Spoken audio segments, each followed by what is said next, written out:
जय गायत्री माता, जय गुरुदेव। भगवान शंकर क्या है, यह पुस्तक पंडित श्री राम शर्मा आचार्य जी द्वारा लिखित है। इस पुस्तक में आगे गुरुदेव जी लिखते हैं कि हम उनकी पूजा करते हैं, वे बादल के तरीके से हैं। अगर पात्रता हमारी विकसित होती चली जाएगी तो वह लाभ मिलते चले जाएंगे जो शंकर भक्तों को मिलने चाहिए। शिवरात्रि और उसकी कल्याणकारी शिक्षाएं। हिंदू धर्म में जितने त्योहार मनाए जाते हैं, ये सभी किसी न किसी सांस्कृतिक, ऐतिहासिक या वैज्ञानिक आधार पर प्रचलित किए गए हैं। यह बात दूसरी है कि बहुत अधिक समय बीत जाने और राजनीतिक, सामाजिक तथा आर्थिक परिस्थितियों में परिवर्तन हो जाने से उनका महत्व हमको पूर्वतः नहीं जान पड़ता। तो भी यदि हम उनको उचित रीति से मनाएं, उनमें उत्पन्न हो गई त्रुटियों को दूर कर दें, तो उनसे अभी बहुत लाभ उठाया जा सकता है।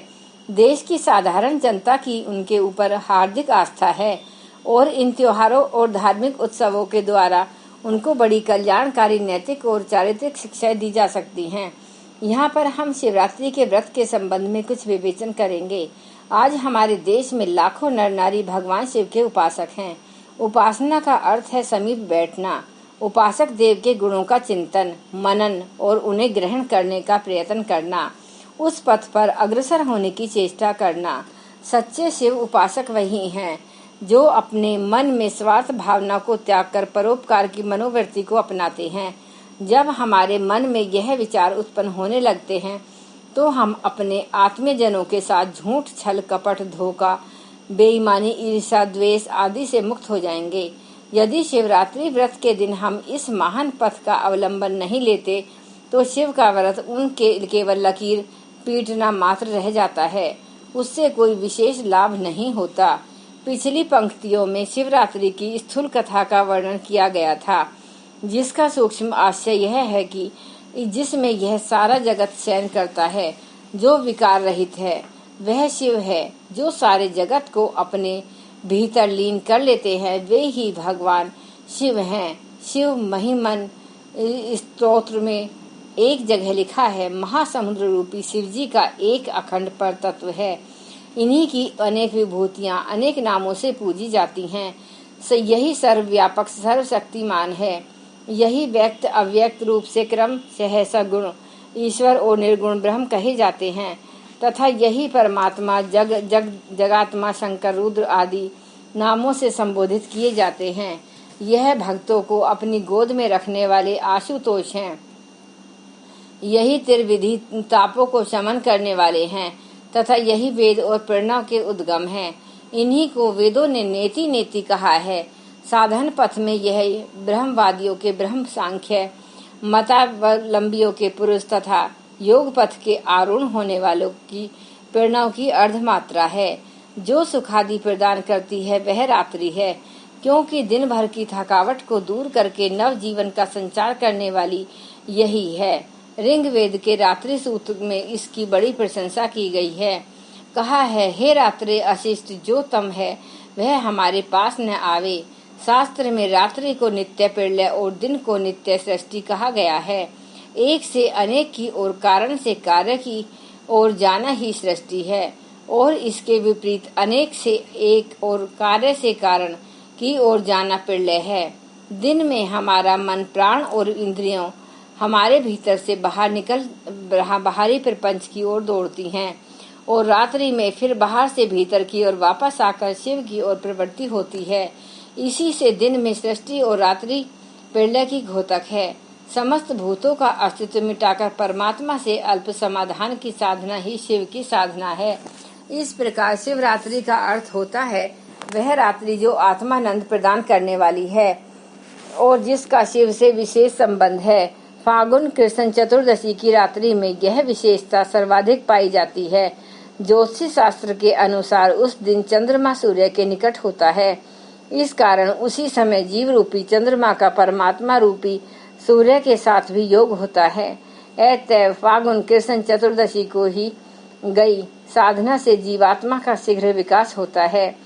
शिवजी के रूप की एक दूसरी व्याख्या है वह यह है कि जहाँ अन्य समस्त देवता वैभव और अधिकार के अभिलाषी बतलाए गए हैं, वहाँ शिवजी ही एकमात्र ऐसे देवता है जो संपत्ति और वैभव के बजाय त्याग और अकिंचितता का वर्ण करते हैं। अन्य देवता जहाँ समुद्र रेशमी वस्त्रों से अलंकृत किए जाते हैं, वहाँ शिवजी सदा के हरी छाल पहने भस्म लपेटे दीन जन के रूप में रहते हैं।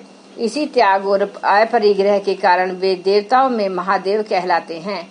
इस प्रकार शिवजी का आदर्श हमको शिक्षा देता है कि यदि परमात्मा ने हमको योग्यता और शक्ति दी है तो हम उसका उपयोग शान शौकत दिखलाने के बजाय परोपकार और सेवा के लिए करें। शिवजी का उदाहरण यह भी प्रकट करता है कि जिसे जितनी अधिक शक्ति मिली है उसका उत्तरदायित्व भी उतना ही अधिक होता है। जिस प्रकार समुद्र मंथन के समय हलाहल विष निकलने और उसे पीने का साहस शिवजी के सिवाय और कोई न कर सका, उसी प्रकार हमें भी यदि परमात्मा ने विशेष धन, बल, विद्या आदि प्रदान किए हैं तो उनका उपयोग दीन दुखी और कष्ट ग्रसित लोगों के उपकार ही करना चाहिए। एक विदेशी विद्वान ने लिखा है कि ऋग्वेद व अर्थवेद में ने शिव के रुद्र रूप को मंगलमय बताया है। समस्त वैदिक साहित्य में उन्हें अग्नि का रूप माना गया है। अग्नि और शिव के नामों में परस्पर घनिष्ठ संबंध है। सारे महाभूतों में अग्नि ही एक ऐसा तत्व है जो भय को सहन नहीं कर सकता। अग्नि का गुण संहार न समझकर रचना मानना अधिक युक्ति युक्त है। अग्नि के इन दोनों स्वरूपों से मनुष्य की वास्तविकता की भी परीक्षा हो जाती है। यहाँ पर हम यह भी कह देना आवश्यक समझते हैं कि अग्नि का संबंध गायत्री से भी है और इस महामंत्र में अग्नि की सारी शुभ शक्तियाँ पूंजी भूत है। गायत्री मंजरी में शिव पार्वती संवाद आता है, जिसमें भगवती पूछती है कि हे देव, आप किस योग की उपासना करते हैं जिससे आपको परम सिद्धि प्राप्त हुई है। शिव इस प्रकार संसार में आदि योगी थे, योग के सभी भेदों को मालूम कर चुके थे। उन्होंने उत्तर दिया, गायत्री ही वेद माता है और पृथ्वी को सबसे पहली और सबसे बड़ी शक्ति है। वह संसार की माता है। गायत्री भूलोक की कामधेनु है। इससे सब कुछ प्राप्त होता है। ज्ञानियों ने योग की सभी क्रियाओं के लिए गायत्री को ही आधार माना है। इस प्रकार विदित होता है कि भगवान शंकर हमें गायत्री योग द्वारा आत्मोत्थान की ओर अग्रसर होने का आदेश देते हैं, पर पिछले कुछ समय से लोग इस तथ्य को भूल गए हैं और उन्होंने भांग पीना तथा बढ़िया पकवान बनाकर खा लेना शिवरात्रि के व्रत का सारांश समझ लिया है। मनोरंजन के लिए स्वांग, तमाशे, गाने के साधन रह गए हैं।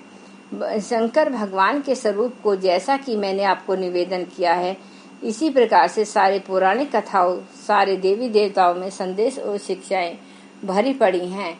काश हमने उनको समझने की कोशिश की होती तो हम प्राचीन काल के उसी तरीके से नर रत्नों में से एक रहे होते, जिनको कि दुनिया वाले 33 करोड़ देवता कहते हैं। 33 करोड़ आदमी हिंदुस्तान में रहते थे और उन्हीं को लोग कहते थे कि वे इंसान नहीं देवता हैं, क्योंकि उनके ऊंचे विचार और ऊंचे कर्म होते थे। और वह भारत भूमि देवताओं की भूमि थी और रहनी चाहिए। आपको यहाँ देवताओं के तरीके से रहना चाहिए। देवता जहाँ कहीं भी जाते हैं वहाँ शांति, सौंदर्य, प्रेम और सन्मति पैदा करते हैं। आप लोग जहाँ कहीं भी जाएं वहाँ आपको ऐसा ही करना चाहिए।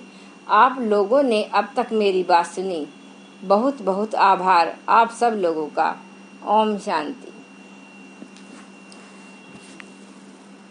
भगवान शंकर क्या है, यह पुस्तक पंडित श्री राम शर्मा आचार्य जी ने लिखी है, जो आज यहाँ पर ये खत्म हो गई है। आगे नेक्स्ट शुरू करी जाएगी। आप इसको ध्यान से सुनना और जन जन तक पहुँच जाना। सभी लोगों को मेरी तरफ से धन्यवाद। एक बार अब गायत्री मंत्र का उच्चारण करते हैं।